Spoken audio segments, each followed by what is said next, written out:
In the 8 years of President Muhammadu Buhari's administration, 2 assemblies, the 8th and 9th assemblies, held during his tenure.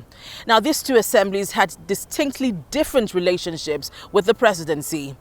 In the 8th Assembly, the National Assembly and the Presidency were at odds with each other, and the genesis of this was the emergence of the principal officers of the National Assembly, contrary to the wishes of the ruling All Progressives Congress.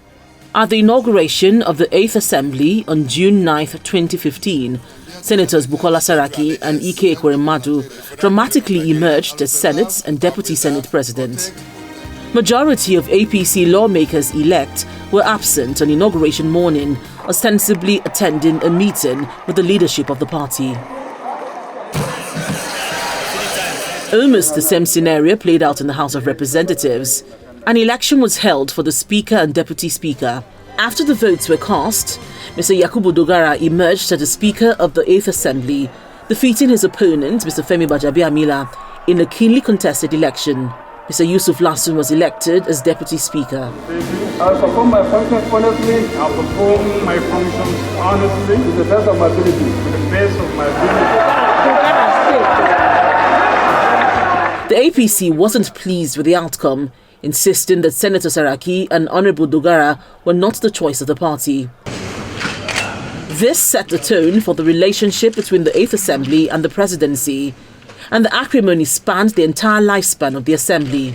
Both arms of government locked horns several times in the next 4 years. They disagreed over the annual national budget, with allegations and counter-allegations of budget padding. A lot of issues of padding of the budget. Nigerians will not forget in a hurry the barricade of the National Assembly complex by operatives of the Department of State Service on August 7, 2018, in response to the defection of a Senate President and a Speaker to the opposition PDP. Enough of this money from the actual police. People are being assassinated every day. Police cannot do anything. The impasse reached a crescendo during President Buhari's presentation of the 2019 appropriation bill, where he was heckled and booed, the first in the history of the Nigerian parliament.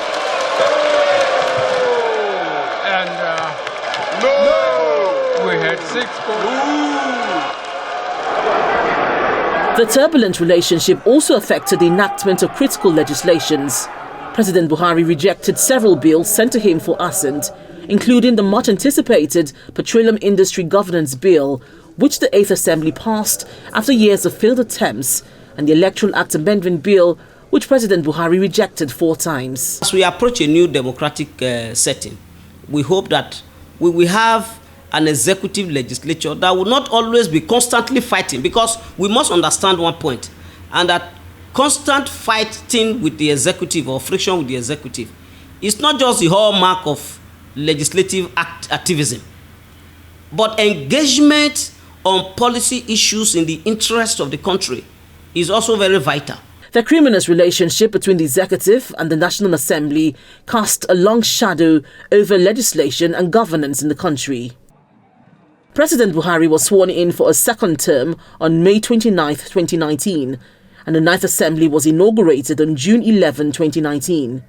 The ruling APC was not going to allow the scenario that played out in the 8th Assembly. The party very early selected its choice for candidates for the principal offices and rallied legislators to support them. Senators Ahmad Lawan and Ovie Omagege were elected as Senate and Deputy Senate President, while Mr. Femi Gbajabiamila was elected as Speaker and Mr. Idris Wase emerged Deputy Speaker unopposed. One of the early concerns raised by keen observers of Parliament was the likelihood of a 9th Assembly not asserting its independence. Critics hinged this concern on how the major principal officers of the National Assembly emerged, particularly as it appeared that they were personally handpicked by the party and by extension the presidency. This perception has trailed the 9th Assembly throughout its lifespan. This is the National Assembly that didn't make any pretense about being in bed with the executive. It didn't make any pretense about being the rubber stamp. 9th Assembly, as enacted in our agenda, is a National Assembly that works for Nigeria. We are not and we will not consider ourselves, and we do not consider ourselves as an opposition element within the government. Perception or not, The 9th Assembly was largely peaceful and devoid of the drama that trailed the 8th Assembly. This atmosphere probably gave the 9th Assembly impetus to pass some key legislations, return the country to a one-year budget cycle, and amend the constitution. President Buhari assented to some of the bills, notably the Electoral Act and Petroleum Industry Bill. These legislations are appreciated by the citizenry. However, some still fault the 9th Assembly for ineffective oversight of the executive. If you look at the request of the President for loan approvals, they didn't receive robust legislative debate and argument so that the country as a whole can understand the purpose of the loan, the need for the loan, and there has not been any single rejection of requests for loan approval, even when there was a huge outcry by the country. A brand new administration will be coming on board on May 29th this year, and the 10th Assembly will be inaugurated on a yet-to-be-announced date in June. Regardless of how the 10th Assembly will choose to engage with the incoming administration, Nigerians will be looking forward to a crop of parliamentarians who would prioritize national interest and be more proficient in finding solutions to the challenging economic and security problems in the country.